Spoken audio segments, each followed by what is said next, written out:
Everyone, it's Lindsay with High Sierra Legal and Your Estate Plan Online. And the question I got is, do all wills have to go through probate? And the answer is kind of.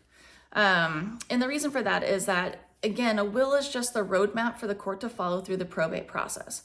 Most states have a threshold of asset value, if you will, that requires probate. And so in Nevada, for instance, it's 100,000 or less is what we call a set aside, and that is a truncated probate. So it's much faster. It's not going to take the year and a half to get it through. It's not going to have all those fees. And it's usually for, a bank account that got left out, or a mobile home, or something that is a lesser value that is under $100,000 that needs to be transferred. So that's one way.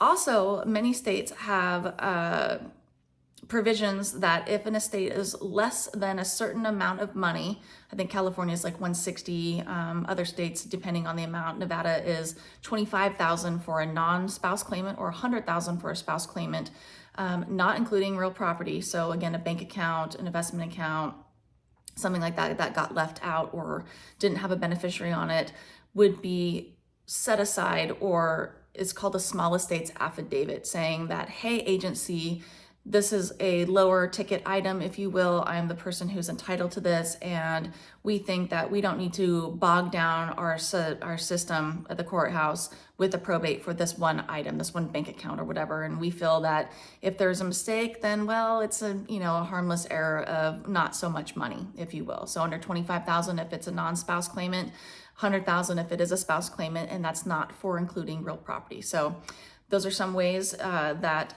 a will would not have to go through probate in that sense. So always keep that in mind, and as well as designated beneficiaries on those estates or those accounts would also avoid probate. Life insurance has a beneficiary, bank accounts usually do, investment accounts of course do, and retirements have a beneficiary, and that would avoid probate as well. Is that advisable? Probably not. Is it a way to avoid probate? Yes. Disadvantages, like we talk about underage children, let's not do that. We talk about that a lot. And two, what happens if that beneficiary that you've named is no longer with us, then what happens with that asset? So better way, of course, is always setting up a revocable living trust or your estate plan.